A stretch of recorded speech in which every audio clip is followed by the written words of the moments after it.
The first flakes of snow were an insult, soft and silent conspirators in the day's cruelty.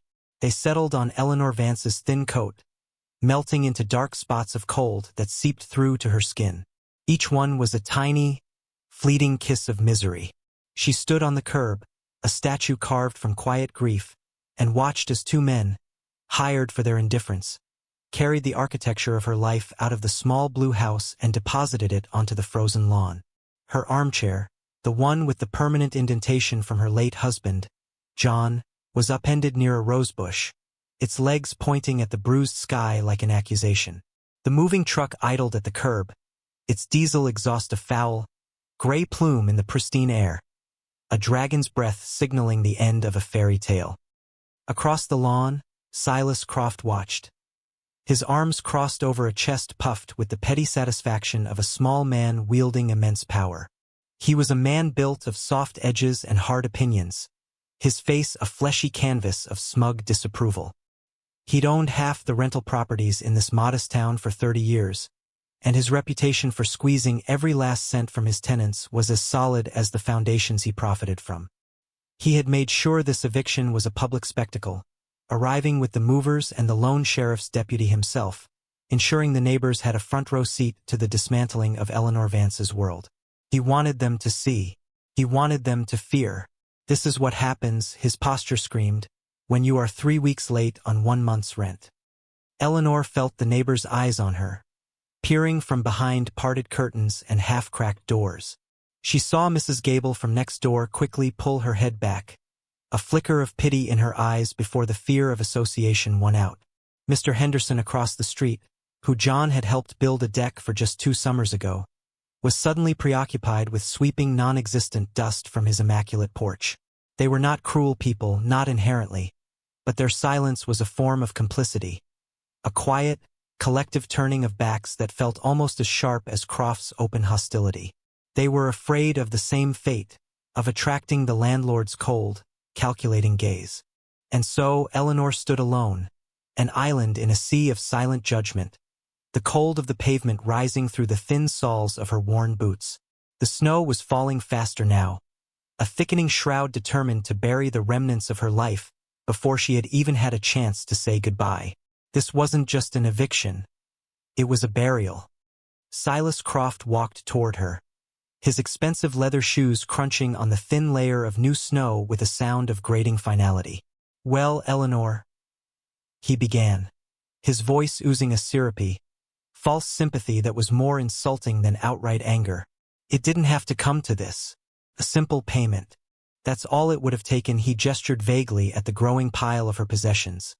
A floor lamp, a stack of worn paperbacks, a chipped ceramic teapot her mother had given her. "Rules are rules. Business is business. I can't be expected to run a charity." He said the word charity, as if it were a foul taste in his mouth. Eleanor didn't respond. She just watched as one of the movers carelessly tossed a cardboard box marked kitchen onto the pile. The teapot, packed near the top, shattered with a muted, heartbreaking sound. The sound echoed the splintering of her own composure, but her face remained a mask of placid endurance. "You see," Croft continued, his voice rising, wanting to ensure the hidden audience could hear his justification. "This is about responsibility. Your husband, John, he understood that. A good man, paid on time every time. It's a shame you haven't been able to maintain his standards." The mention of John was a deliberate cruelty, a twist of the knife he knew would hurt the most. He was weaponizing her grief, using the memory of her husband to paint her as a failure. He wanted to break her, to see her weep and beg. It would complete his victory. But Eleanor denied him the satisfaction.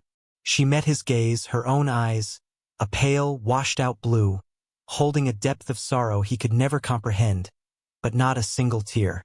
"The check was mailed, Silas," she said, her voice quiet but firm, not a tremor in it. "The bank confirmed it cleared your account yesterday morning. I am not behind." Croft scoffed, a short, ugly bark of a laugh. "Yesterday morning is not the first of the month. Is it? The lease is clear.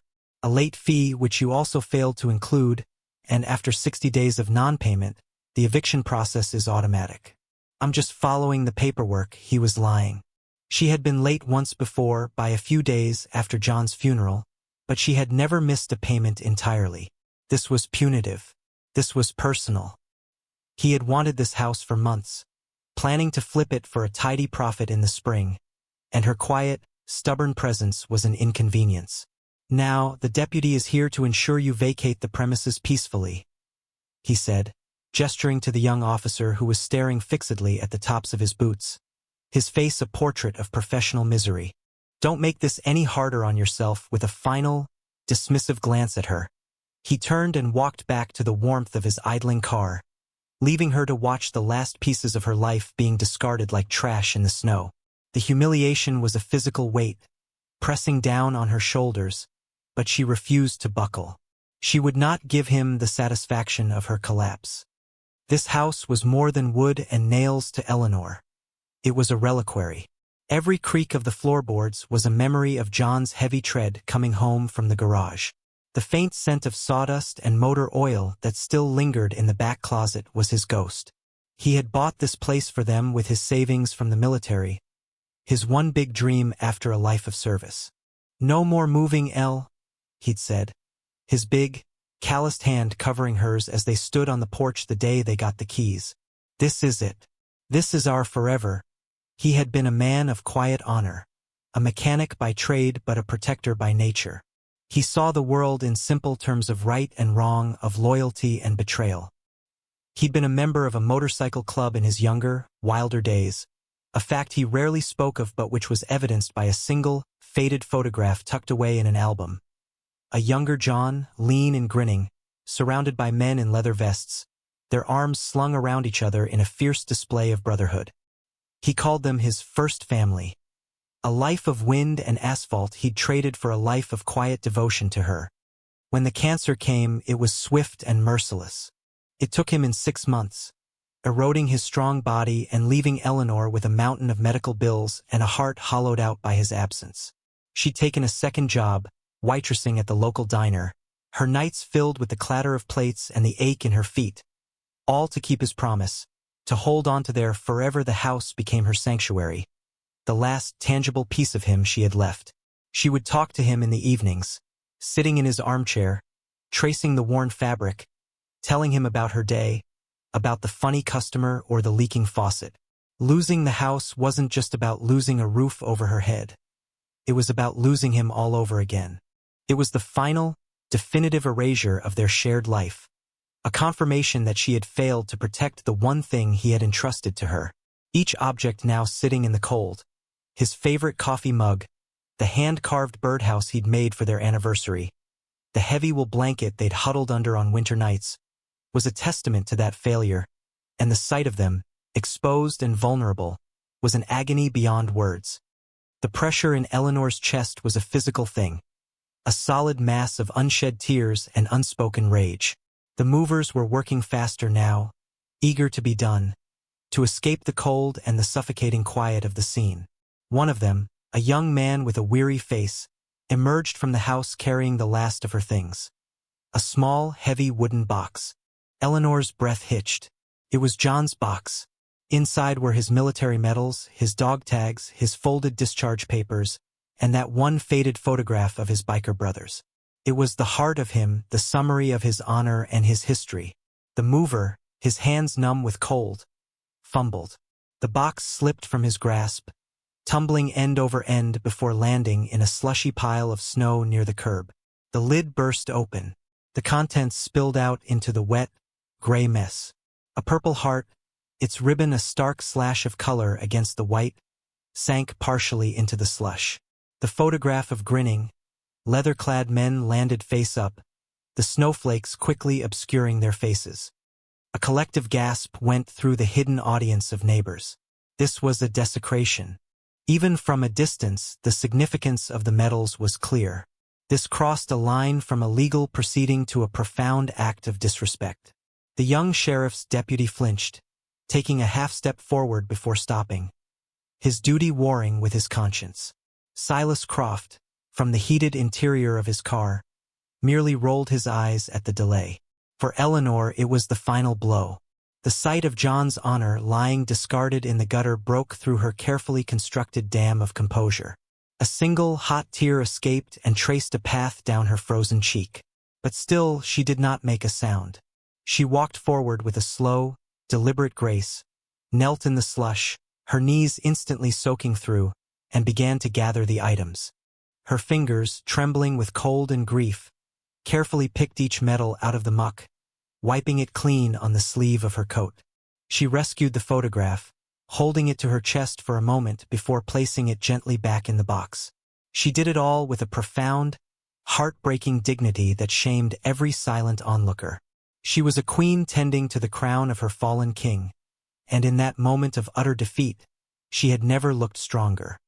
As Eleanor knelt in the snow, her world in pieces around her, a new figure entered the periphery of the grim tableau. Across the street, huddled in the meager shelter of a bus stop enclosure, was a boy. He couldn't have been more than 12, his frame rail-thin beneath a jacket that was little more than a few layers of frayed denim. He shivered violently, his hands shoved deep into his pockets, his face pale and chapped from the wind. He was watching the eviction with wide, knowing eyes, the kind of eyes that had already seen too much of the world's casual cruelty. He was a ghost at the feast of her misery, another soul cast out into the cold. For a moment, their eyes met across the street. In his gaze, Eleanor saw not pity, but a shared understanding of loss, of what it felt like to be invisible and disposable. It was a mirror of her own despair. Something shifted inside her then. The crushing weight of her own tragedy receded, replaced by a sudden, fierce surge of empathy. Her problems were immense, but they were not the only problems in the world. Here was a child, alone and freezing. With everything taken from her, she still had something left to give. Slowly, deliberately, she got to her feet, the box of John's medals held securely in her arms. She walked past her scattered belongings, past the idling truck, and crossed the quiet street. The boy flinched as she approached, expecting a reprimand, expecting to be told to move along. Instead, Eleanor stopped in front of him and offered a small, sad smile. She reached into her coat pocket and pulled out a worn, folded $20 bill. It was the last of her money, the cash she had set aside for groceries for the week. Without a word, she pressed it into his small, cold hand. Then she did something more. She shrugged off the faded wool blanket that had been draped over her shoulders, her only real protection against the biting wind. It wasn't much, but it was warm, and it still smelled faintly of home, of John. She wrapped it around the boy's narrow shoulders, pulling it tight. "Go get something hot to eat," she whispered, her voice rough with emotion. "And stay warm." The boy stared at her, his mouth agape, the $20 bill clutched in his fist. He could only nod, his eyes shining with disbelief and gratitude. Eleanor patted his shoulder once, then turned and walked back to the wreckage of her life, leaving the boy wrapped in the last warmth she owned. This small, profound act of grace did not go unnoticed. Parked at the far end of the block, partially obscured by a snow-laden pine tree, was a small convoy of motorcycles. For of them, Harleys mostly, their chrome dulled by the winter grime. The men sitting on them were large and silent, clad in thick leather vests bearing the three-piece patch of the Hells Angels. They had been watching the entire eviction unfold, their faces grim and unreadable.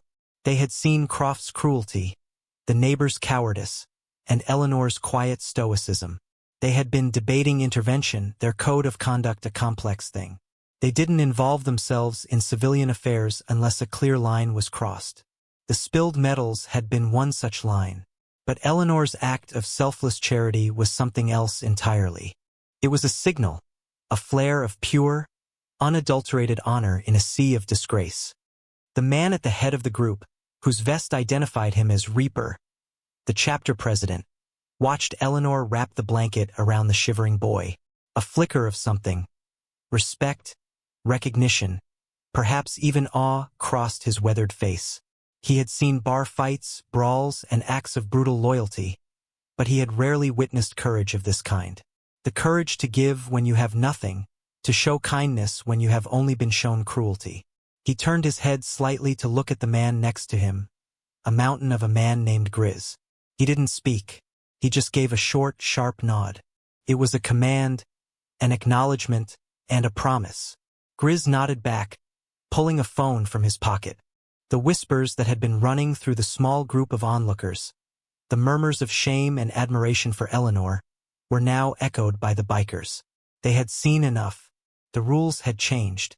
A line had been crossed, not by the landlord's cruelty, but by the widow's grace. Justice was no longer a matter for the courts or the sheriff. It had just become personal. Night fell like a hammer, bringing with it a deeper cold and a heavier snow that blanketed the street in a deceptive peace. Eleanor's belongings were now just white mounds on the lawn, a lumpy, frozen memorial to the life that had been there hours before. A kind soul from the diner had picked her up, offering her a couch for the night, and the street was deserted, returned to its suburban slumber. Silas Croft was at his home across town, in a sprawling, ostentatious house in a gated community, likely enjoying a fine meal, the unpleasantness of the afternoon already a distant memory. He believed he had won. He believed it was over. He was wrong. The sound started as a low, distant growl, a vibration felt more than heard, like the precursor to an earthquake. It grew steadily, a deep, guttural rumble that vibrated through the frozen ground and rattled the windows of the silent houses. Lights flicked on up and down Croft's exclusive street. Faces appeared in windows, drawn by the impossible noise. Then, the first set of headlights cut through the swirling snow, then 2, then 10, then 50. An army was arriving. A wave of chrome and steel poured through the security gates, which had been left tellingly open. 150 Hell's Angels, summoned from 3 different state charters, rode into the heart of the wealthy enclave. Their formation was military precise, a thundering, overwhelming procession of sound and fury. They ignored the road, turning in unison and rolling directly onto Silas Croft's perfectly manicured, snow-covered lawn. They parked in neat, menacing rows, their headlights all trained on the front of his house, bathing it in an interrogating glare. The roar of 150 V-twin engines cut out at the exact same moment, plunging the scene into a sudden, shocking silence that was somehow more terrifying than the noise had been. The only sound was the soft ticking of cooling metal and the gentle fall of snow. They had arrived, a silent, leather-clad army of judgment, and they were not leaving. Silas Croft, dressed in a silk robe, opened his front door, his face a mask of indignant rage. "What is the meaning of this? Get off my property. I'm calling the police." His voice, so booming and confident that afternoon, was now a thin, reedy thing against the backdrop of the silent, imposing crowd. Reaper swung a leg off his bike and walked toward the porch, his heavy boots making no sound in the thick snow.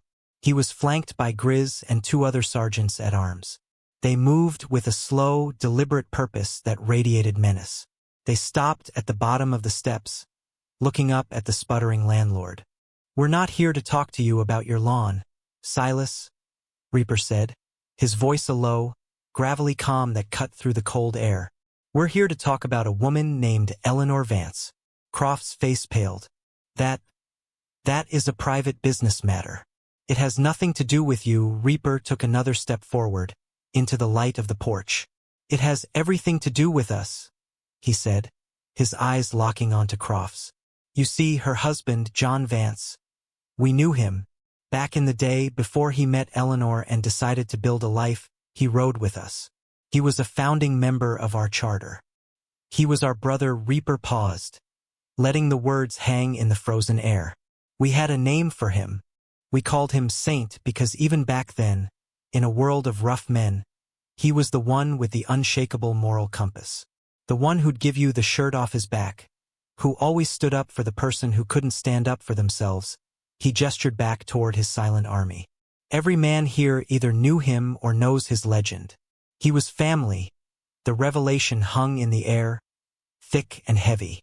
The neighbors, now gathered on their own lawns in robes and coats, murmured amongst themselves. The story was changing, deepening. This wasn't a random act of intimidation. This was a settling of accounts. This was family business. Reaper continued, his voice never rising but gaining intensity with every word. We lost touch with Saint after he settled down. That was his choice. He wanted a different life and we respected that. But we never forgot him. We never forget our own. He pointed a gloved finger at Croft. Today we saw you throw his honor in the dirt. We saw you humiliate his wife. We saw you take everything from a good woman who has already lost too much. And then, Reaper's voice dropped to a near whisper, filled with a cold fury. We watched her. We watched her after you left her with nothing. We saw her take the last $20 she had in the world and give it to a homeless kid. We saw her give that boy the blanket off her own shoulders to keep him warm. She did that after you took her home.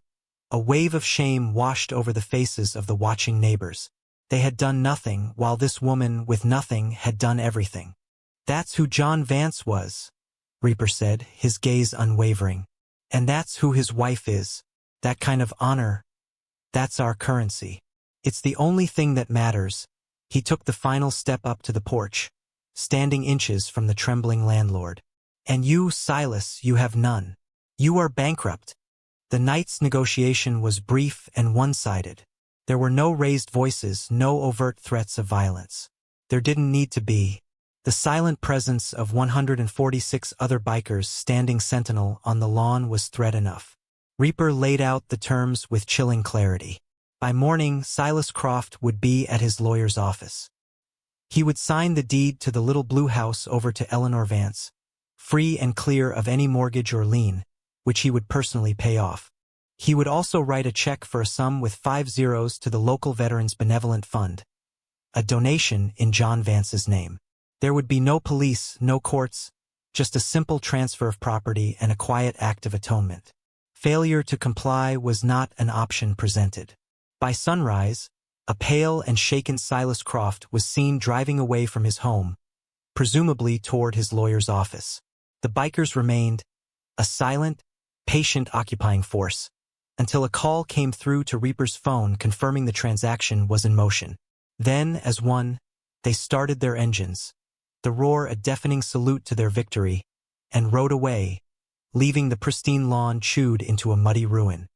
The next morning, the scene on Eleanor's old street was one of shocking transformation. The moving truck was back, but this time it was being unloaded. The bikers had returned, but their demeanor was entirely different.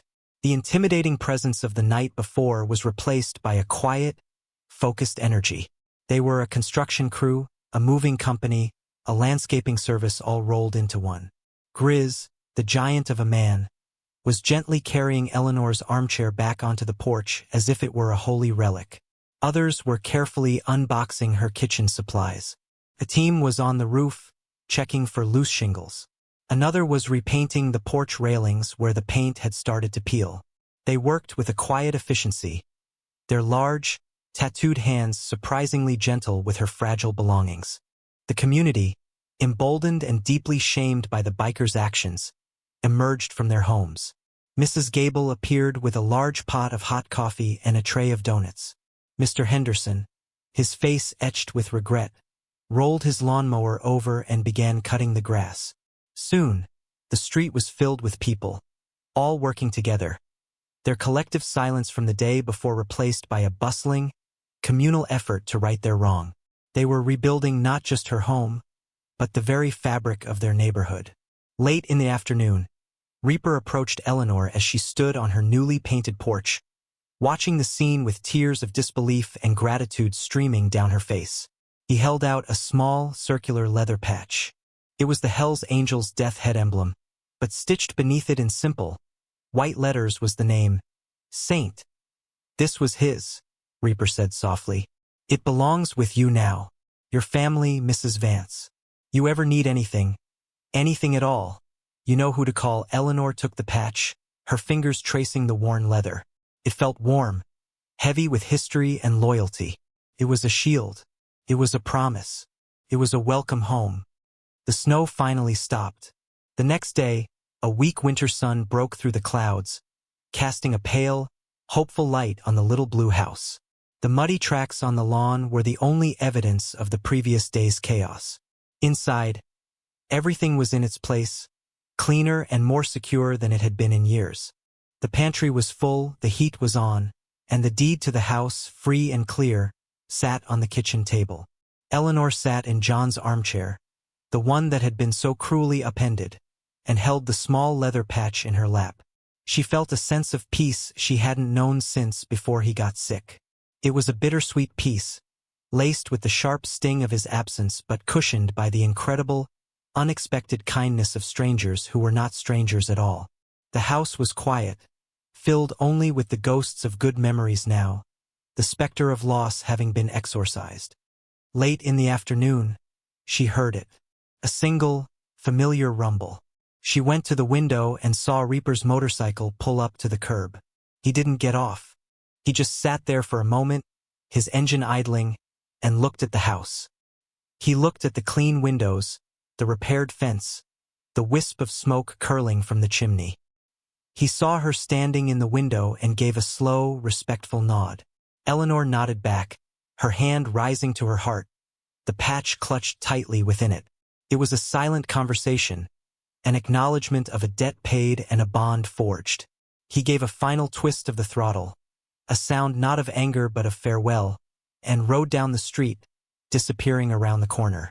The sound of his engine faded, blending into the distant, ever-present thunder of his brothers. A sound that was no longer frightening, but was now a source of comfort, a promise echoing in the quiet air. Eleanor was home. She was safe. She was not alone anymore. The community, awakened from its slumber of fear, would look out for her now, but they all knew, and she knew, that she was under the permanent, unwavering protection of the saints.